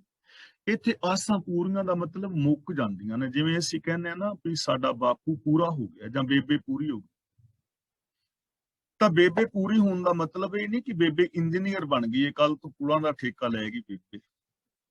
ਬਾਪੂ ਪੂਰਾ ਹੋ ਗਿਆ ਤਾਂ ਪੂਰਾ ਹੋਣ ਦਾ ਮਤਲਬ ਇਹ ਨਹੀਂ ਕਿ ਬਾਪੂ ਸਿਵਲ ਸਰਜਨ ਬਣ ਗਿਆ ਕਿ ਹੁਣ ਹਸਪਤਾਲ ਖੋਲ ਕੇ ਲੋਕਾਂ ਦੇ ਆਪਰੇਸ਼ਨ ਕਰੇਗਾ। ਪੂਰਾ ਹੋਣ ਦਾ ਮਤਲਬ ਮਰ ਗਿਆ, ਖਤਮ ਹੋ ਗਿਆ। ਪੂਰੇ ਹੋਣ ਦਾ ਮਤਲਬ ਹੁੰਦਾ ਹੈ ਮਰ ਜਾਣਾ, ਖਤਮ ਹੋ ਜਾਣਾ। ਕਿ ਅੱਜ ਇੱਕ ਮਹੀਨਾ ਪੂਰਾ ਹੋ ਗਿਆ, ਮਤਲਬ ਖਤਮ ਹੋ ਗਿਆ। ਨਾਨਕ ਆਸਾਂ ਪੂਰੀਆਂ, ਉਹਨਾਂ ਦੀਆਂ ਆਸਾਂ ਮੁੱਕ ਜਾਂਦੀਆਂ ਨੇ, ਖਤਮ ਹੋ ਜਾਂਦੀਆਂ ਨੇ। ਕਿਹਨਾਂ ਦੀਆਂ? ਸੱਚੇ ਸਿਉ ਚਿੱਤ ਲਾਏ, ਜਿਨ੍ਹਾਂ ਨੇ ਆਪਣਾ ਚਿੱਤ ਸੱਚੇ ਦੇ ਨਾਲ ਲਾ ਲਿਆ, ਰੱਬੀ ਗੁਣਾਂ ਦੇ ਨਾਲ ਜਿਨ੍ਹਾਂ ਦਾ ਚਿੱਤ ਜੁੜ ਗਿਆ, ਜਿਨ੍ਹਾਂ ਨੇ ਜ਼ਿੰਦਗੀ ਦੀ ਅਸਲੀਅਤ ਨੂੰ ਸਮਝ ਲਿਆ, ਫਿਰ ਉਹਨਾਂ ਦੀਆਂ ਤ੍ਰਿਸ਼ਨਾ ਮੁੱਕ ਜਾਂਦੀਆਂ ਨੇ। ਭਾਵ ਕਿ ਉਹਨਾਂ ਦੇ ਜੀਵਨ ਦੇ ਅੰਦਰ ਫਿਰ ਪਾਪ, ਵਿਕਾਰ ਆਦਿਕ ਨਹੀਂ ਰਹਿ ਜਾਂਦੇ। ਮਹਿਲਾ ਤੀਜਾ, ਆਸਾ ਮਨਸਾ ਮਰ ਜਾਏ ਸੀ, ਜਿਨ ਕੀਤੀ ਸੋ ਲੈ ਜਾਏ। ਜਿਨ ਕੀਤੀ ਦਾ ਮਤਲਬ ਜਿਨਨੇ ਇਹ ਰਚਨਾ ਰਚੀ ਹੈ, ਸੰਸਾਰ ਸ੍ਰਿਸ਼ਟੀ ਪੈਦਾ ਕੀਤੀ ਹੈ, ਉਹ ਜੇਕਰ ਲੈ ਜਾਏ, ਖਤਮ ਕਰੇ, ਤਾਂ ਆਸਾ ਮਨਸਾ ਮਰ ਸਕਦੀ ਹੈ।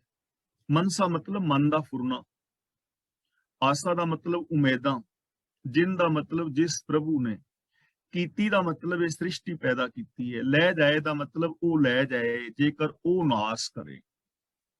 ਜਿਸ ਪ੍ਰਭੂ ਨੇ ਇਹ ਸ੍ਰਿਸ਼ਟੀ ਕਾਇਨਾਤ ਪੈਦਾ ਕੀਤੀ ਹੈ, ਜੇ ਉਹ ਇਹਨਾਂ ਆਸਾ ਮਨਸਾ ਨੂੰ ਲੈ ਜਾਏ, ਮੀਨਸ ਖਤਮ ਕਰੇ, ਤਾਂ ਇਹ ਆਸਾ ਮਨਸਾ ਮੁੱਕ ਸਕਦੀਆਂ ਨੇ। ਹੁਣ ਇਹ ਚੀਜ਼ ਸਮਝਣ ਵਾਲੀ ਹੈ ਕਿ ਜਿਹਨੇ ਕਾਇਨਾਤ ਪੈਦਾ ਕੀਤੀ ਹੈ, ਜੇ ਉਹ ਖਤਮ ਕਰੇ ਤਾਂ ਆਸਾ ਮਨਸਾ ਮੁੱਕ ਸਕਦੀਆਂ ਨੇ। ਤੇ ਉਹਨੇ ਖਤਮ ਕਿਵੇਂ ਕਰਨਾ ਹੈ, ਸ੍ਰਿਸ਼ਟੀ ਨੂੰ ਕਿਵੇਂ ਚਲਾ ਰਿਹਾ ਹੈ? ਇਹ ਸ੍ਰਿਸ਼ਟੀ ਸਾਰੀ ਚੱਲ ਰਹੀ ਨਾ ਹੁਕਮ ਅੰਦਰ। ਹੁਕਮੀ ਹੋਵਨ ਆਕਾਰ, ਹੁਕਮ ਨਾ ਕਿਹਾ ਜਾਈ। ਅਸੀਂ ਇਹ ਚੀਜ਼ਾਂ ਵਿਚਾਰ ਚੁੱਕੇ ਹਾਂ ਕਿ ਜੇ ਬੰਦਾ ਰੱਬੀ ਹੁਕਮ ਨੂੰ ਸਮਝ ਲਵੇ, ਰੱਬੀ ਹੁਕਮ ਅਨੁਸਾਰ ਜ਼ਿੰਦਗੀ ਜੀਵੇ, ਸਚਾਈ ਨੂੰ ਸਮਝੇ, ਤਾਂ ਇਹ ਆਸਾ ਮਨਸਾ ਮੁੱਕ ਸਕਦੀਆਂ ਨੇ। ਸਚਾਈ ਨੂੰ ਸਮਝਣ ਤੋਂ ਬਿਨਾਂ ਨਹੀਂ, ਰੱਬੀ ਗੁਣਾਂ ਦੇ ਧਾਰਨੀ ਹੋਣ ਤੋਂ ਬਿਨਾਂ ਨਹੀਂ। ਜੇ ਰੱਬੀ ਗੁਣਾਂ ਦੇ ਧਾਰਨੀ ਹੋਈਏ ਤਾਂ ਸਾਡੀਆਂ ਆਸਾਂ ਮਨਸਾਂ ਮੁੱਕ ਸਕਦੀਆਂ ਨੇ। ਭਾਵ ਸਾਡਾ ਵਿਕਾਰਾਂ ਤੇ ਕੰਟਰੋਲ ਹੋ ਸਕਦਾ ਹੈ, ਅਸੀਂ ਸੱਚੀ ਜ਼ਿੰਦਗੀ ਜੀ ਸਕਦੇ ਹਾਂ, ਸਾਡੇ ਅੰਦਰ ਸੰਤੋਖ ਆ ਸਕਦਾ ਹੈ, ਪਿਆਰ ਮੁਹੱਬਤ ਆ ਸਕਦਾ ਹੈ, ਤ੍ਰਿਸ਼ਨਾ ਪਾਪ ਵਿਕਾਰ ਮੁੱਕ ਸਕਦੇ ਨੇ। ਨਾਨਕ ਨਿਹਚਲ ਕੋ ਨਹੀਂ, ਬਾਝੋਂ ਹਰ ਕੇ ਨਾਏ। ਗੁਰੂ ਪਾਤਸ਼ਾਹ ਜੀ ਕਹਿੰਦੇ ਨੇ ਫਿਰ ਇਹ ਯਕੀਨ ਹੋ ਜਾਂਦਾ ਹੈ, ਬਾਝੋਂ ਹਰ ਕੇ ਨਾਏ। ਨਾਏ ਦਾ ਮਤਲਬ ਨਾਮ ਯਾਨੀ ਹੁਕਮ। ਰੱਬ ਦੇ ਹੁਕਮ ਤੋਂ ਬਿਨਾਂ ਇਸ ਦੁਨੀਆ ਦੇ ਉੱਤੇ ਕੋਈ ਵੀ ਥਿਰ ਚੀਜ਼ ਨਹੀਂ ਹੈ। ਯਾਨੀ ਰੱਬੀ ਗੁਣ, ਰੱਬੀ ਰਜ਼ਾ ਪਾਣਾ ਇੱਥੇ ਥਿਰ ਹੈ। ਰੱਬੀ ਹੁਕਮ ਤੋਂ ਬਿਨਾਂ ਕੋਈ ਵੀ ਚੀਜ਼ ਥਿਰ ਨਹੀਂ ਹੈ। ਯਾਨੀ ਜੇ ਅਸੀਂ ਰੱਬੀ ਹੁਕਮ ਵਿੱਚ ਜ਼ਿੰਦਗੀ ਨਹੀਂ ਜੀਂਦੇ ਤਾਂ ਅਸੀਂ ਆਤਮਿਕ ਜੀਵਨ ਨਹੀਂ ਜੀ ਸਕਦੇ। ਜੋ ਰੱਬੀ ਹੁਕਮ ਮੁਤਾਬਕ ਜ਼ਿੰਦਗੀ ਨਹੀਂ ਜੀਵੇਗਾ ਉਹ ਆਤਮਿਕ ਮੌਤ ਤੇ ਮਰ ਜਾਏਗਾ। ਜੋ ਸੱਚ ਨਾਲ ਨਹੀਂ ਜੁੜਦਾ, ਦਇਆ ਨਾਲ ਨਹੀਂ ਜੁੜਦਾ, ਕਿਉਂਕਿ ਇਹ ਸ਼ੁਭ ਗੁਣ ਹੀ ਆਤਮਿਕ ਜੀਵਨ ਦੇਣ ਵਾਲੇ ਨੇ। ਇਹਨਾਂ ਕਰਕੇ ਹੀ ਬੰਦੇ ਵਿੱਚ ਇਨਸਾਨੀਅਤ, ਖੁਸ਼ੀ, ਖੇੜਾ ਬਣਿਆ ਰਹਿੰਦਾ ਹੈ। ਤੇ ਜੇਕਰ ਇਹ ਗੁਣ ਹੀ ਬੰਦੇ ਵਿੱਚ ਨਾ ਹੋਣ ਤਾਂ ਉਹ ਬੰਦਾ ਆਤਮਿਕ ਮੌਤ ਤੇ ਵੀ ਮਰੇਗਾ, ਉਹ ਪਰੇਸ਼ਾਨ ਵੀ ਹੋਏਗਾ, ਉਹ ਦੁਖੀ ਵੀ ਹੋਏਗਾ।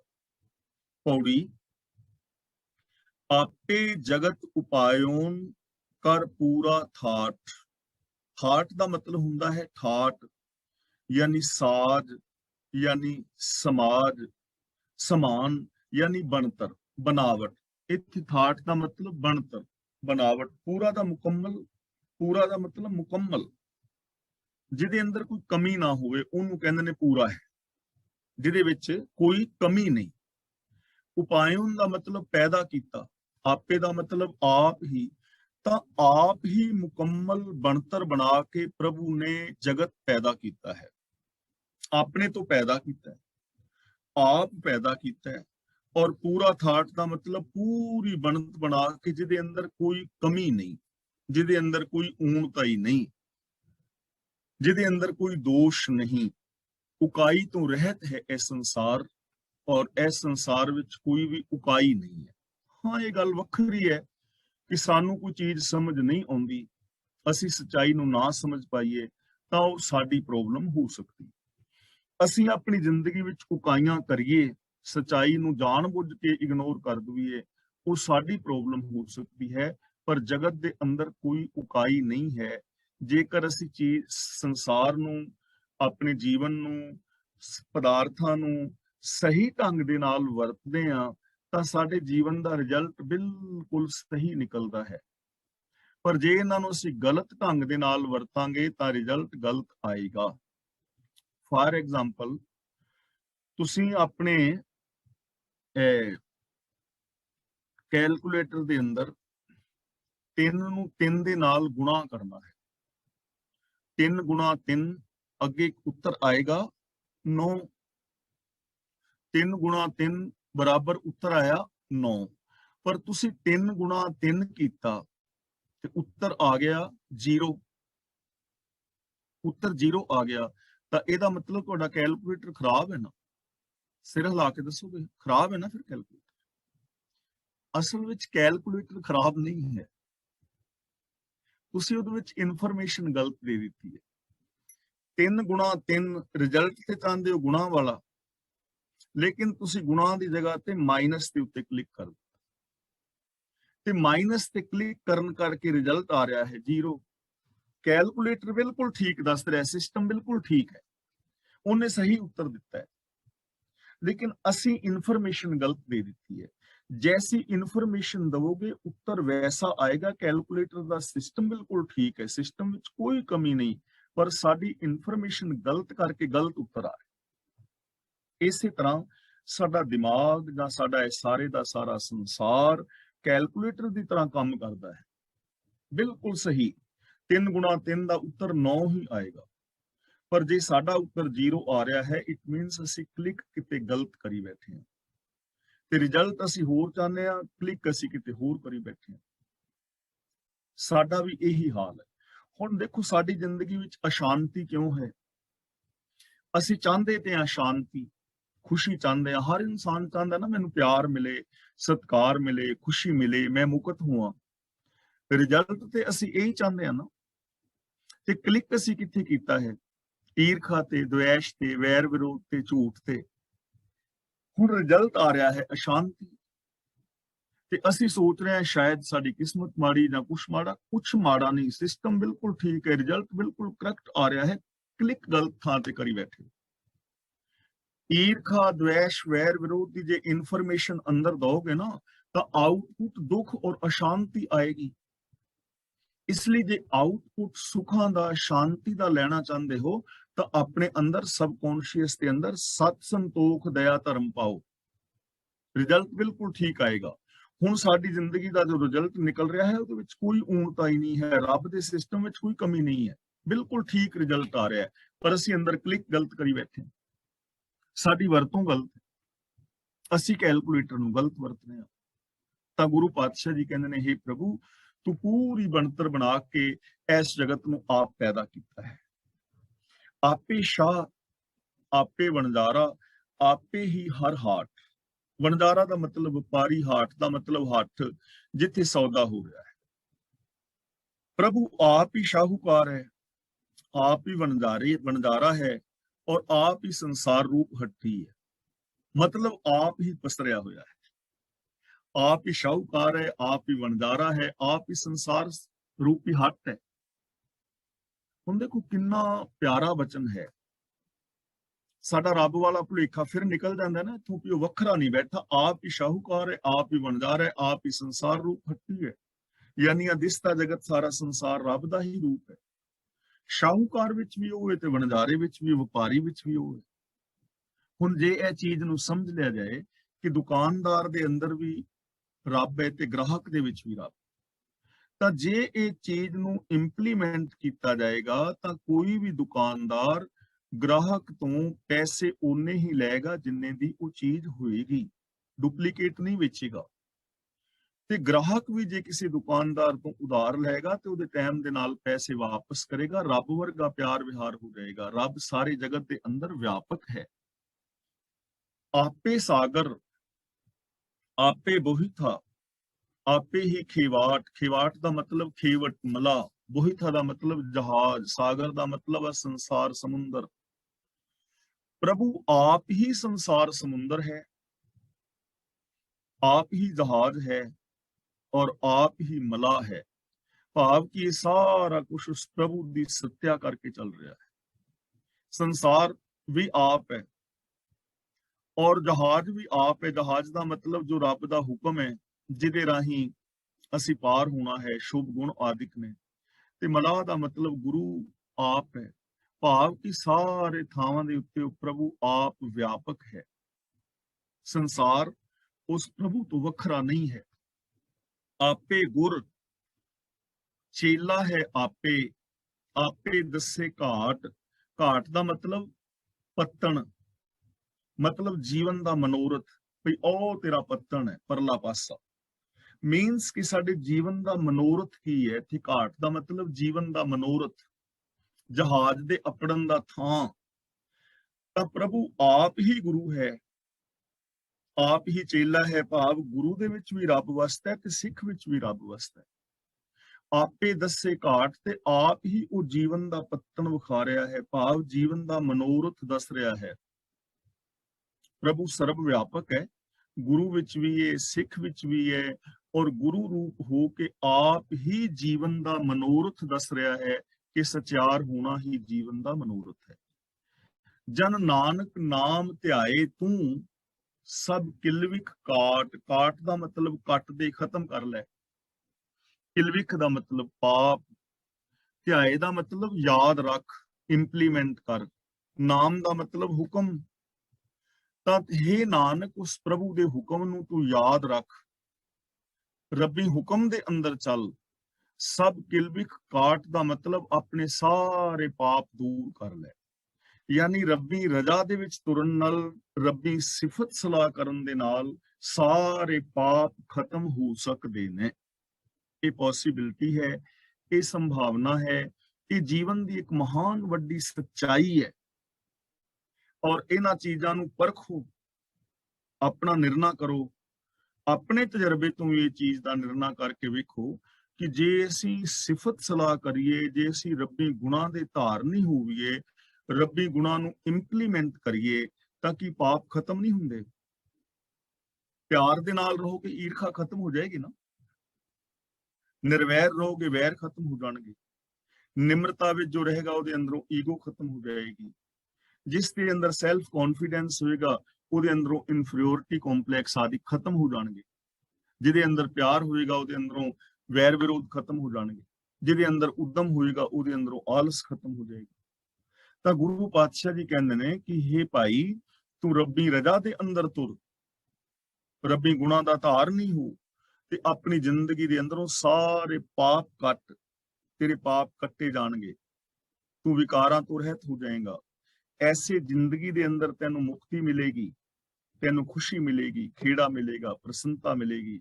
ਤਾਂ ਗੁਰੂ ਜੀ ਇਸ ਸਮਾਜ ਨੂੰ ਪਾਪਾਂ ਤੋਂ ਮੁਕਤ ਵੇਖਣਾ ਚਾਹੁੰਦੇ ਨੇ। ਗੁਰੂ ਜੀ ਹਰ ਇਨਸਾਨ ਦੀ ਸੋਚ ਨੂੰ ਪਾਪਾਂ ਤੋਂ ਮੁਕਤ ਕਰਨਾ ਚਾਹੁੰਦੇ ਨੇ।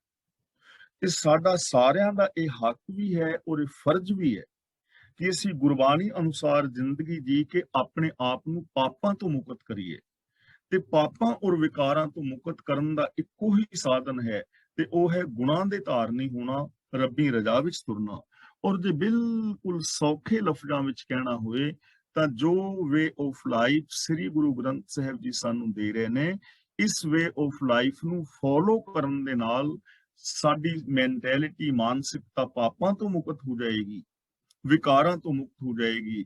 ਤੇ ਜਿੱਥੇ ਪਾਪ ਔਰ ਵਿਕਾਰ ਨਹੀਂ ਹੋਣਗੇ, ਜਿੱਥੇ ਕੇਵਲ ਗੁਣ ਹੋਣਗੇ, ਉੱਥੇ ਵਿਗਾਸਤਾ, ਸੁਖ, ਸ਼ਾਂਤੀ, ਆਨੰਦ, ਖੇੜਾ ਔਰ ਪ੍ਰਸੰਨਤਾ ਆਟੋਮੈਟਿਕਲੀ ਆ ਜਾਏਗੀ। ਤਾਂ ਇਸ ਪੌੜੀ ਦੇ ਨਾਲ ਹੀ ਗੂਜਰੀ ਕੀ ਜੋ ਪਹਿਲੀ ਵਾਰ ਹੈ, ਉਹਦੀ ਅੱਜ